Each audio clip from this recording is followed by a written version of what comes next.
All right, so to get started in 6.1, we're going to be talking about the area between two curves. So given two curves, f and g, and we'll call this curve f and we'll call this curve g, what if we were interested in trying to find the area that is in between these two curves? So that would be this area right here. So we know from Calculus 1 that the area underneath a curve and between a curve and the x-axis is given by the integral. Well, let's see if we can figure out what we would need to do in order to get the area between these two curves. So if I were to make an approximating rectangle by doing a Riemann sum, I could have something that looks like this, where this width would be delta x. So then the question becomes, well then, what is the height of this rectangle? So, well, what is the height? So then the question really becomes, well, how do you find the distance between two numbers?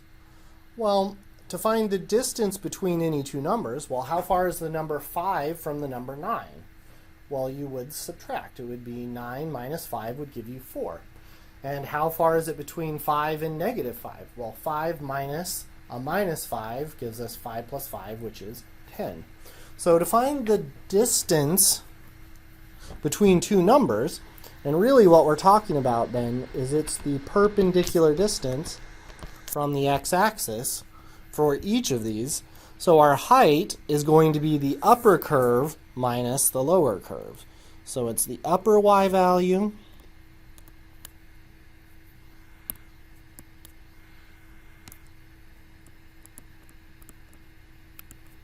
minus the lower y value. So to make that a little bit more mathy, what that would be then is the area of that approximating rectangle, a sub I, the area of the ith approximating rectangle, would be f evaluated at x sub I minus g evaluated at x sub I. And that would be the height of the rectangle, so that's our height, but then to get the area we would also have to multiply that by delta x. So then if we were to create a Riemann sum by doing a partition over that whole interval and then adding up all of the a sub i's, we would get a formal Riemann sum in terms of an integral. So, as we discovered in Calculus 1, the more rectangles we use, the better our approximation becomes, and if we take the limit as n goes to infinity of the number of rectangles, fitting an infinite number of rectangles under the curve, it'll give us the exact area. So, our formal Riemann sum is a equals the limit as n goes to infinity of the sum as I goes from 1 to n of each of our approximating rectangles. So f of x sub I minus g of x sub I times delta x. Taking the limit, this Riemann sum converges to the integral. So the area between those two curves is the integral from a to b of f of x minus g of x dx. So this is going to be our go-to formula for finding the area between two curves. And this is when the approximating rectangles are perpendicular to the x-axis. So we want to take note of that our approximating rectangle is perpendicular to the x-axis.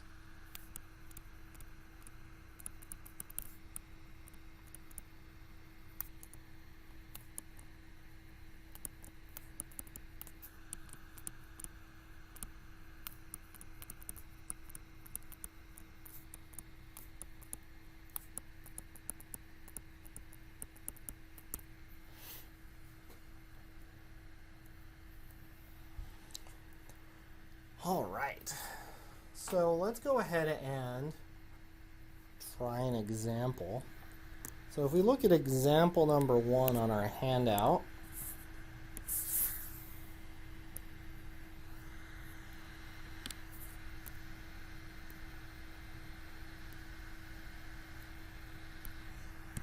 it says find the area of the region bounded below by f of x equals the natural log of x over x, and bounded above by g of x equals negative x squared plus 9, and bounded on the sides by 1 and by e.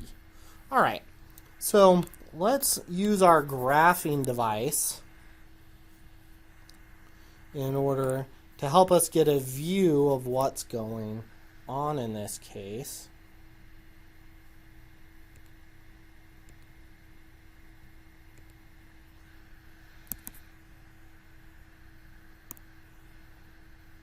So if we grab our calculator and we hit our y equals, let's put in our f of x, which is going to be the natural logarithm of x over x. And then for g, we are going to graph negative x squared plus 9. So we're going to graph this, and it's on that big 10 by 10 window. But we don't really care about what's going on in the whole 10 by 10 window. We're only interested in the values between 1 and e. So let's go ahead and change our window a bit. So we hit window. Let's make our x min 0.5, and let's make our x max, like, let's say 3.5, because e is like 2.7. And then let's go ahead and scale it in 0.5s. Let's make our y min, say, negative 2. And we'll make our y max, say, 8. And then we hit graph. And we get something that looks like this. It looks like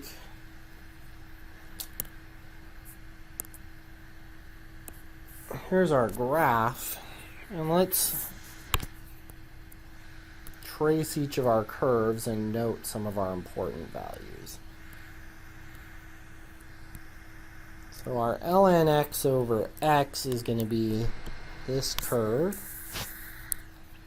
Our g of x is this curve. And if we go with 1 being our x, that's going to be here.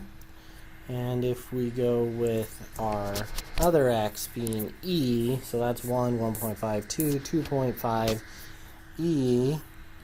They just happen to intersect at that point. Maybe. I don't know that, so I should be careful. So then we're going to go to e, so which is about 2.7. That is not what I want to do. So something like this. I didn't want it to go through that point. So let's move it over a little bit. So we get something like this. So the area we're actually looking for is the part that's above the red graph but below the blue graph, and in between, horizontally between the orange and the green.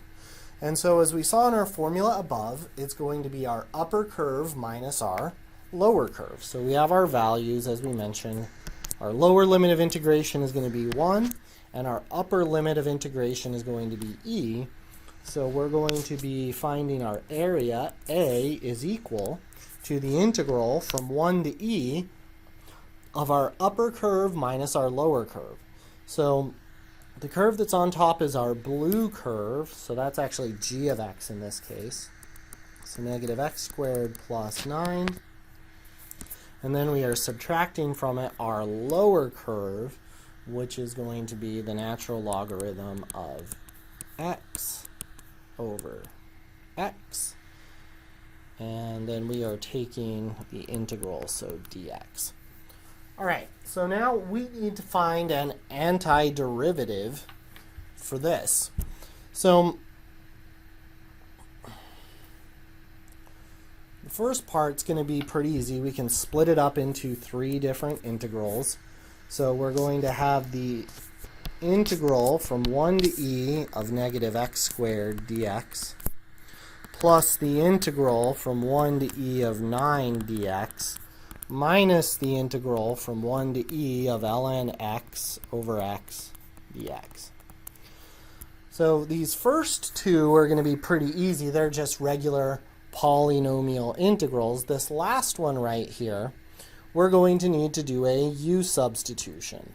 So for this integral right here, we're going to let u equal the natural log of x, and then du is going to be 1 over x dx, or dx is equal to x du. So we plug in to our integral. We're going to have negative, and then remember, we need to change our limits of integration whenever we do a u substitution. So we're going to plug those in. We're going to get the natural logarithm of 1 and the natural logarithm of e. And then our integral is going to become u over our x, and then our dx becomes an x du. And as we would hope, the x is reduced. Sorry, I have a typo there. I wrote dx. It should be du. And we end up with u du for our integral. So now we're finally ready to do this integral. So bringing everything else down, we have the integral from 1 to e, pull that minus sign out in front, x squared dx, plus the integral from 1 to e of 9 dx minus the natural log of e is 1, and the natural log of 1 is 0. So we get 1 and 0 and 1 as our limits of integration of u du. So now we can finally find our antiderivative and use the fundamental theorem of calculus. So we get x cubed over 3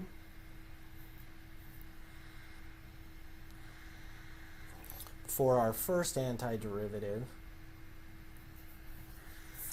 plus 9x, and these ones have the same limits of integration. So that's going to be the integral from 1 to e minus our integral of this is going to be u squared over 2, but the limits of integration are going to go from 0 to 1. So now we plug all these values in, and we're going to get negative e cubed over 3 minus 9e minus a negative 1 cubed over 3 plus, sorry, that should be a plus 9 times 1, and then minus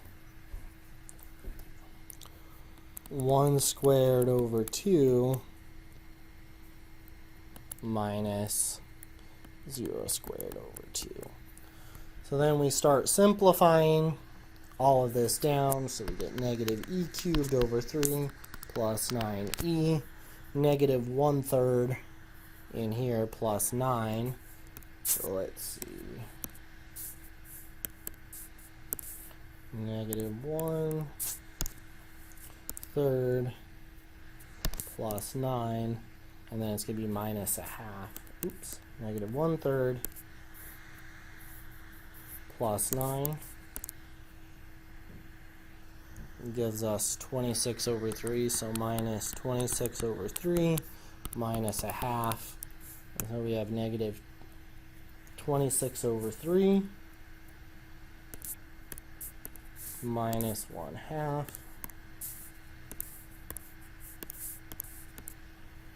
gives us negative 55 over 6. So we get negative e cubed over 3 plus 9e minus 55 over 6. So that is going to be the exact area under the curve, and if we needed a decimal approximation, we could type that in. So negative e cubed over 3 plus 9 times e minus 55 over 6.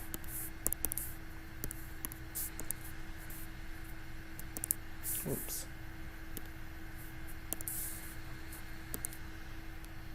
And we get about 8.6 as an approximation, depending on how much accuracy we need.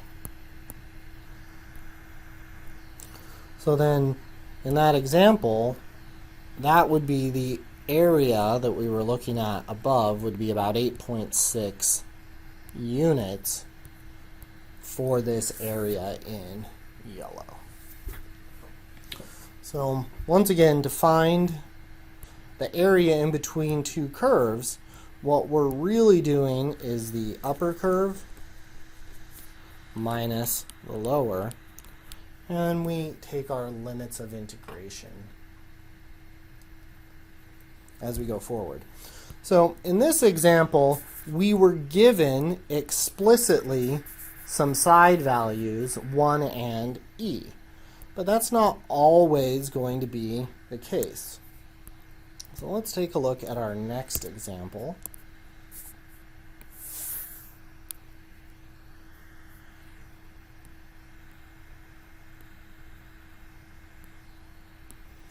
So find the area between the parabolas y equals x squared minus 4 and y equals negative x squared plus 4x plus 4. So we're only given these two curves. So let's draw a graph of them to help us visualize what's happening. So clear out all of our stuff that we have in here. So we graph x squared plus 4 and negative x squared plus 4x plus 4. And I'm going to hit zoom and choose 6 to go back to my standard window so that we can see what this looks like. So we get our graph, and we're looking for the area between the two curves, and that looks like it's going to be right here. So I'm going to change my window once again. So let's go window, and I'm going to make my x-min say negative 1 and my x-max 5. And I'm going to make my y-min negative 2 and my y-max say 8. So I get something that looks like this. Well, I'm going to change my window because I want to see a little bit more. My y-max isn't quite big enough, so let's make it 9 so I get a better picture. So I get something that looks like this.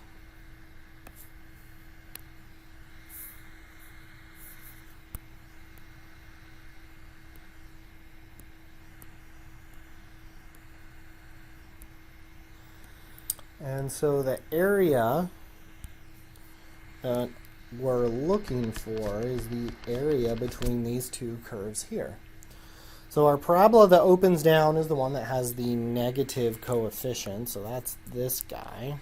So that's going to correspond to this parabola. And our parabola that opens up is going to be this guy, the x squared plus 4. So in this case, it looks like this guy is going to be our upper curve, and this guy is going to be our lower curve. So we know what upper and lower are, and we can use our eyeball metric to figure out what the x values are. So using my eyeball metric, that looks like 2, and this looks like 0. So eyeballing things is okay, but we usually want to find exact values just in case. So to find the intersection of two curves,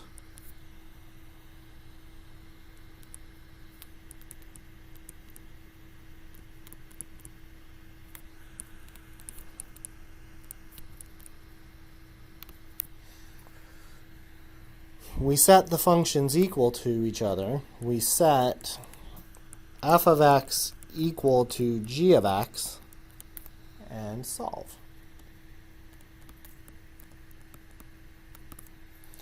So in this case, that's going to give us x squared plus 4 is equal to negative x squared plus 4x plus 4. All right, so let's move everything to one side of the equation. So I'm going to minus x squared and minus x squared minus 4 minus 4.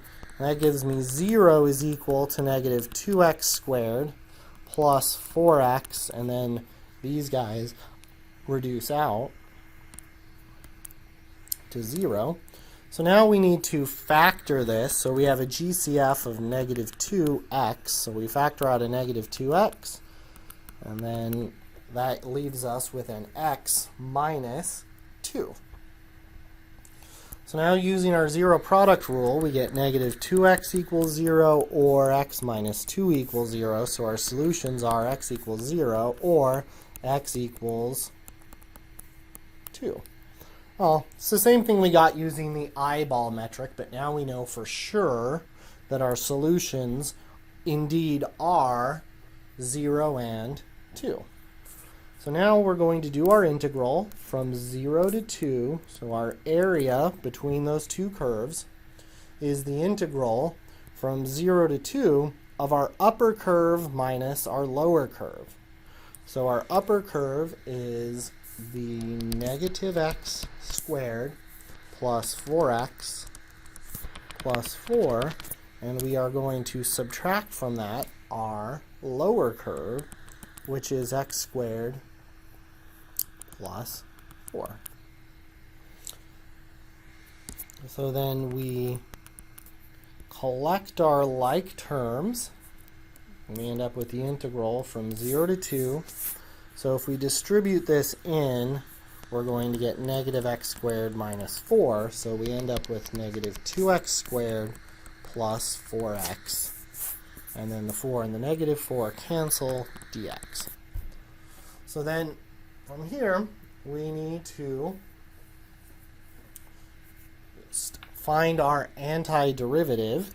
So we're going to get negative 2 over 3x cubed plus 2x squared. And then we need to evaluate that from 0 to 2.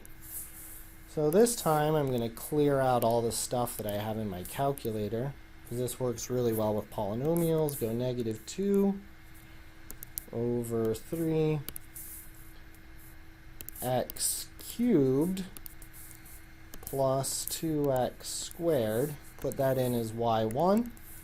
And then we're just going to go alpha trace to get our y1. So we're going to have y of 2 minus y of 0. And we're going to get 8/3.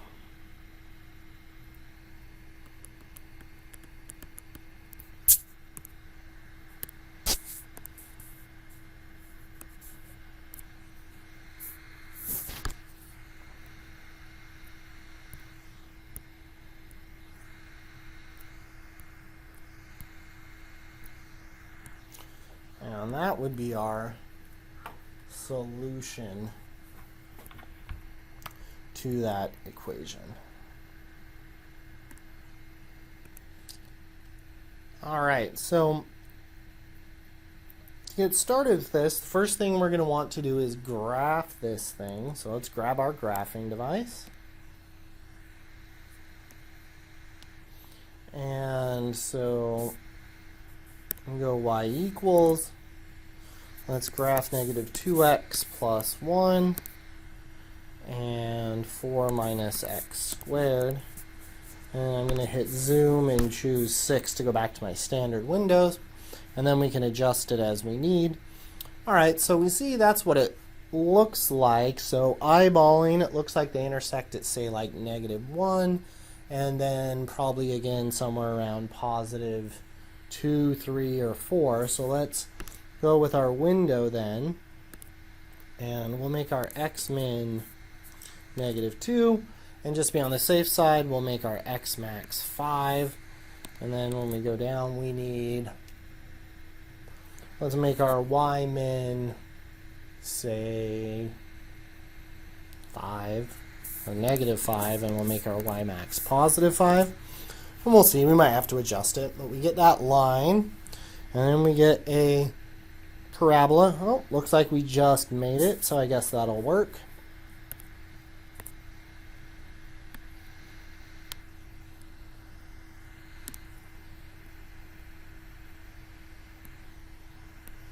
So we've got our graph looks something like this. And so our parabola, that's this one, is going to be our upper curve, it looks like. And our line, or our linear equation, which is this one, looks like it's going to be our lower curve. So we could, once again, and I'll do it just to be very clear, we have negative 2x plus 1 equals 4 minus x squared. We could then solve this by minusing 4, adding x squared, and that gives us x squared minus 2x minus 3 is equal to 0. We factor that thing, and we get x minus 3 times x plus 1. So our solutions are going to be 3 and negative 1. But it's worth reminding us, especially if we make our window a little bit bigger, let's make our y min negative 6, that we can find intersection points with our graphing device as well. So in case you don't remember how to do that, we can find that under our calculate menu, which is the secondary function on trace. So you go second trace, and we're trying to find the intersection, so that's choice number 5. So first curve, second curve, and then guess just says we need to get close. Since there's more than one intersection, we do need to make sure to move our cursor close to where we're looking for. And we'll notice, what is the x value that our calculator gives us there? Oh, 3. That is the same value we got solving it by hand. So oftentimes we can use our graphing device and the graphing method to solve for the intersection of two curves. And since you are already going to be graphing them to help you see where things go, we'd also see that this one is 1. So one thing I did neglect to do is we were asked to draw an approximating rectangle. So if I did that, my approximating rectangle would look something like this. Because we're going from our upper curve to our lower curve. And so we would get this. So now we have our limits of integration, and we are ready to do our integral. So our area A is going to be the integral from negative 1 to 3 of our upper curve, which is 4 minus x squared, minus our lower curve, which is negative 2x plus 1, dx. So then we collect our like terms, distribute this in, so we're going to get a positive 2x take away 1. So we get negative x squared plus 2x, and then 4 take away 1 gives us 3. So we have negative x squared plus 2x plus 3 dx, and we take our antiderivative, which is going to be negative x cubed over 3, because we add 1 to the exponent and divide by it. 2x, so we add 1 to 1, get us 2. 2x squared divided by 2 is just going to be x squared, and plus 3x. And then we evaluate it from negative 1 to 3. So I'm just going to be lazy and put this into my calculator, so I clear those out. I type in my antiderivative, so negative x cubed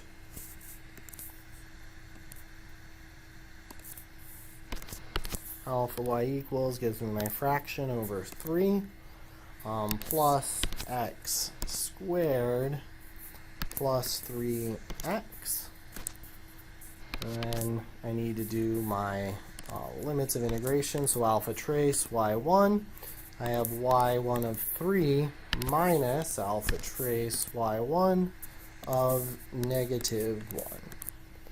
And we end up with 32 over 3.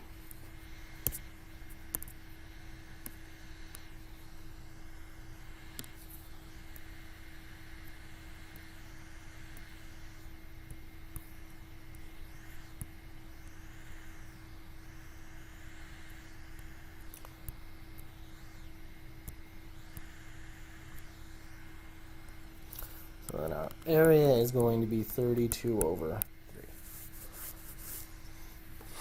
All right.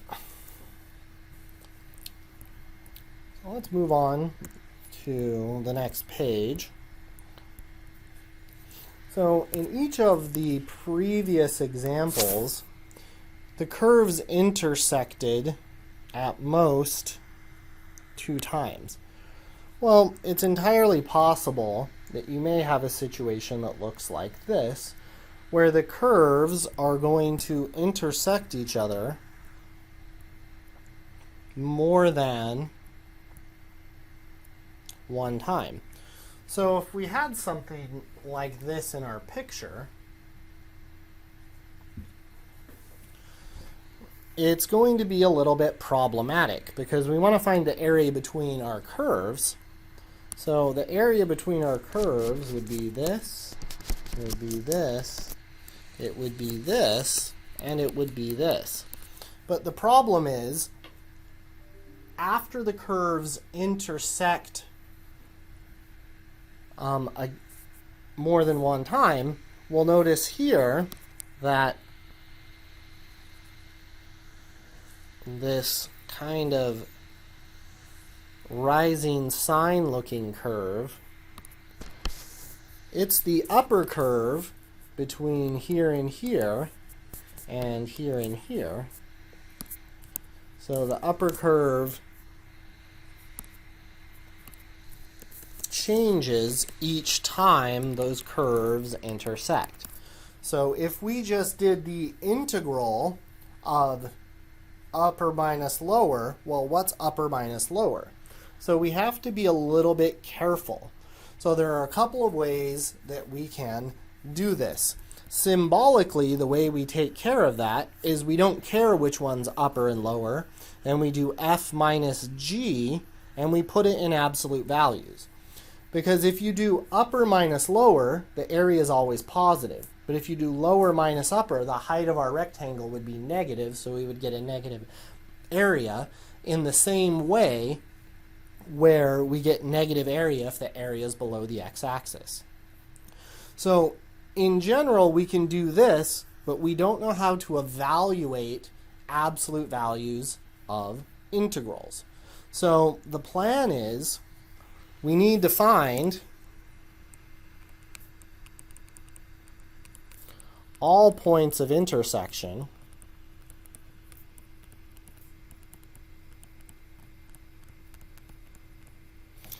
So I'm going to call this, so we have our first one here, we're going to call it x0, x1, x2, x3, and x4.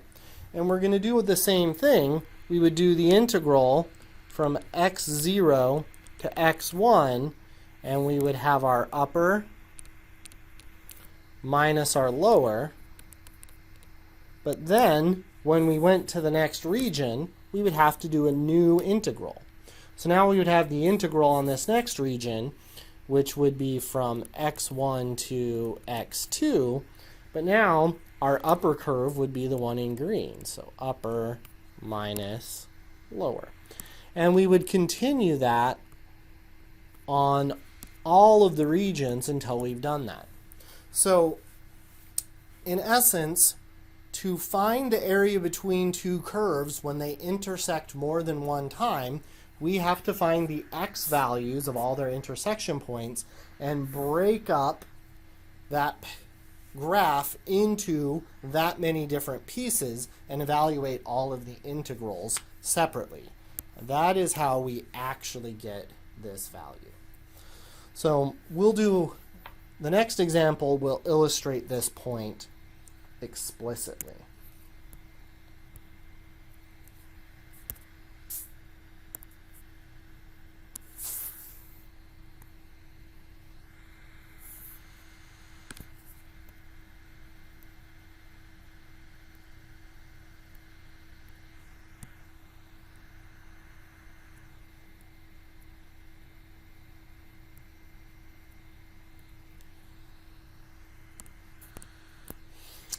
All right, so example 3, sketch the region and find the area between the two curves y equals cosine 6x and y equals 1 minus cosine 6x on the interval between 0 and pi over 6.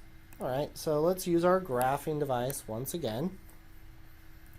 So we go to our y equals, and let's go with cosine 6x and 1 minus the cosine of 6x, and let's hit our window key because we know that we're only looking between 0 and pi over 6, so x min is 0, x max is going to be pi over 6, so pi divided by 6, and then our y min, let's just go with negative 2, and we'll make y max 2. And let's graph.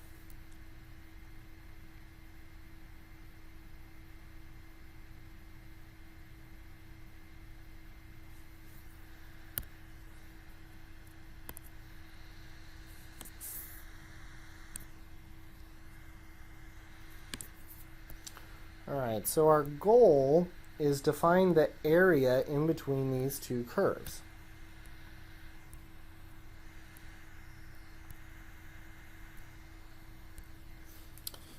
And if we take our cosine 6x is going to be this curve, and we take our 1 minus cosine 6x, that's going to be this curve. The area we're trying to find is the area in between these two curves. So we can't just do the integral of over the whole interval from 0 to pi over 6. We need to find this point right here. We need this value. So in order to find that value, we set the two things equal to each other. So we have cosine 6x is equal to 1 minus the cosine of 6x. So we add cosine 6x to both sides. And that gives us 2 cosine 6x is equal to 1. Divide by 2, divide by 2, and we have the cosine of 6x is equal to 1/2. So then we're looking for 1/2. So if we remember our special triangles, we have a 1, 2, square root 3 triangle. And so we have 1/2, and cosine is adjacent over hypotenuse, so that's going to give us our 1/2.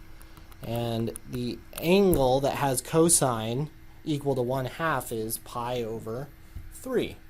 So when we use the inverse cosine on both sides, we have the inverse cosine of both sides of this equation. So the inverse cosine of the cosine of 6x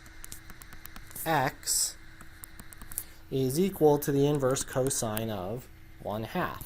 So on the left side they reduce out, and then on the right side we are going to get, so 6x, they reduce out, we get pi over 3. So So we divide by 6, we divide by 6, and that gives us x is equal to pi divided by 18. So this point right here where the two curves intersect is pi divided by 18. So on this first interval, we go from 0 to pi over 18, and then this last part where they stop is pi over 6. So from 0 to pi over 18, our upper curve is the cosine of 6x, or the red curve. So we're going to have the integral from 0 to pi over 18 of the cosine of 6x, take away, and on that same region, the green curve, 1 minus the cosine of 6x, is our lower curve, dx, minus the integral from pi over 18 to pi over 6, and on that interval, we have our upper curve is going to be 1 minus the cosine of 6x, take away the cosine of 6x dx. So now we can simplify up a little bit. So minus minus, so this is going to get distributed in. We're going to end up with negative 1. Negative 1 plus cosine 6x. So we get 2 cosine 6x minus 1 dx minus the integral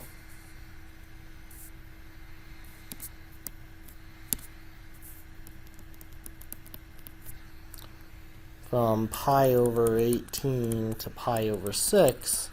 And then here we're going to have 1 minus 2 cosine 6x dx. All right, so now we can find our antiderivative. So the antiderivative of cosine is sine, but we don't have just a cosine, we have the cosine 6x. So just as a quick reminder, if we were just trying to do the antiderivative of the cosine of 6x dx, we would need to do a u substitution. We do u equals 6x, and then du equals 6 dx. So we divide by 6, we divide by 6, and dx is equal to du over 6. If we substitute all of that into our integral, we would end up with the integral of cosine of u times du over 6, which would give us 1 over 6 times the integral of cosine u du. So that's 1/6. The antiderivative of cosine is sine 6u, which would then give us 1/6 the sine of 6x for our antiderivative. But we knew that the antiderivative of cosine was sine, and when we have a composition with a linear function, the chain rule is always going to just make us divide by whatever the slope of that linear function is.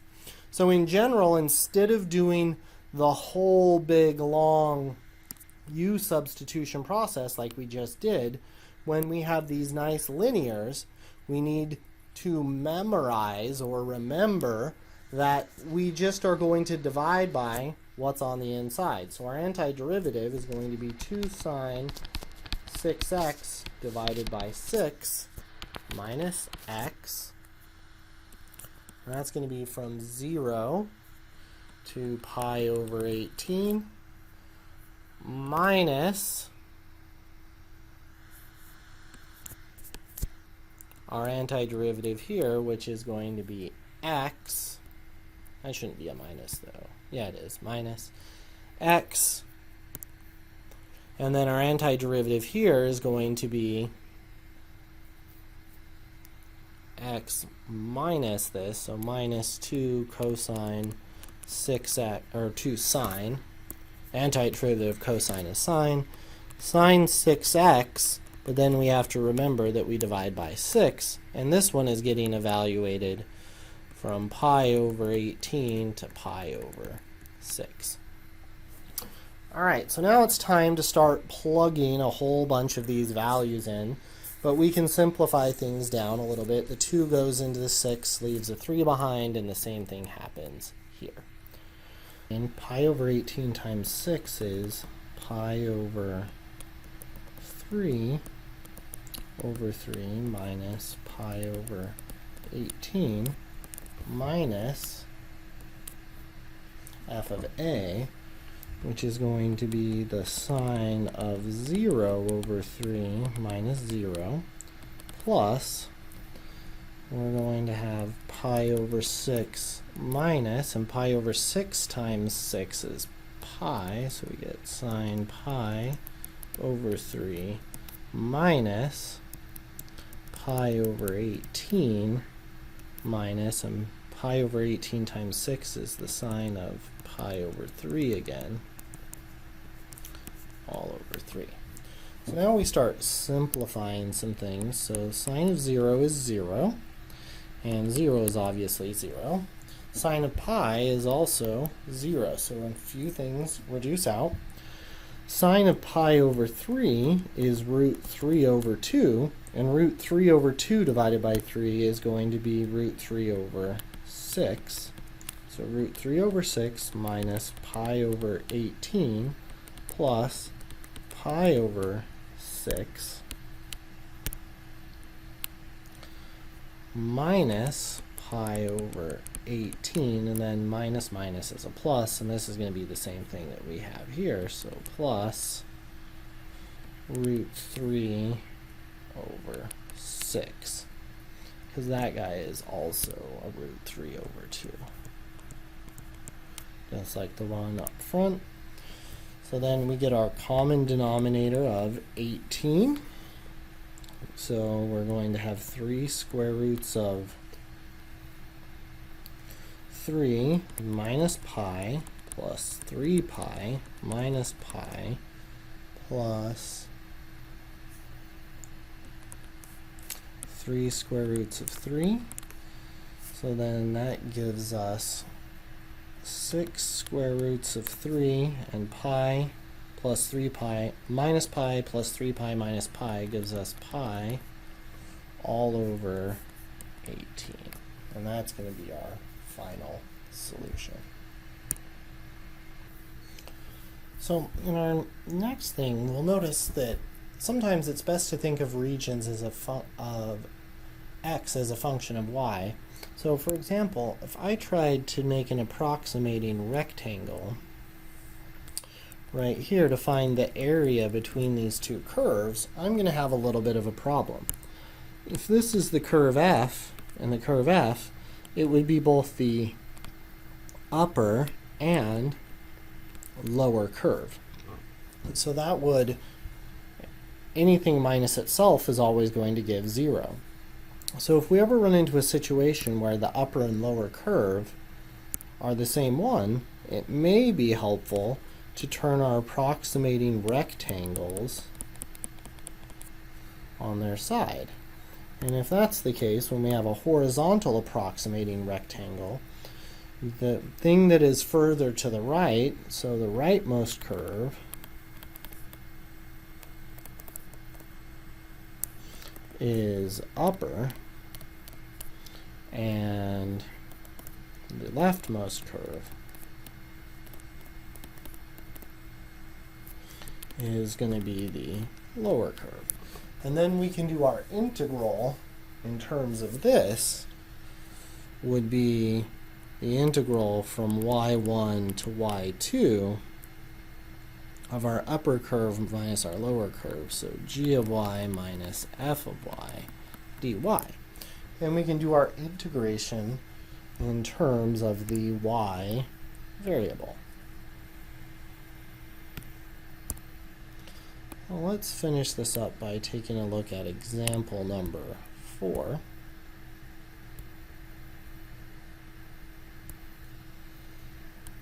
So example number 4 says, find the regions enclosed by x equals 2y squared and x equals 4 plus y squared.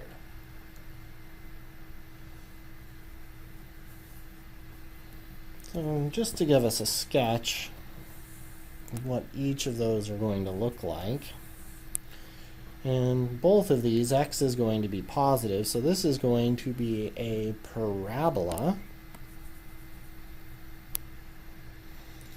and it's going to contain the point 0, 0. And if I go to y equals 1 or y equals negative 1, I'm going to get the x value of 2. So 1, 2.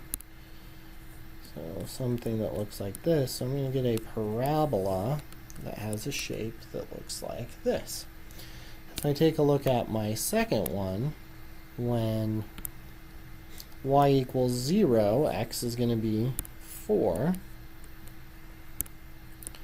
And when y equals 1, x is going to be 5.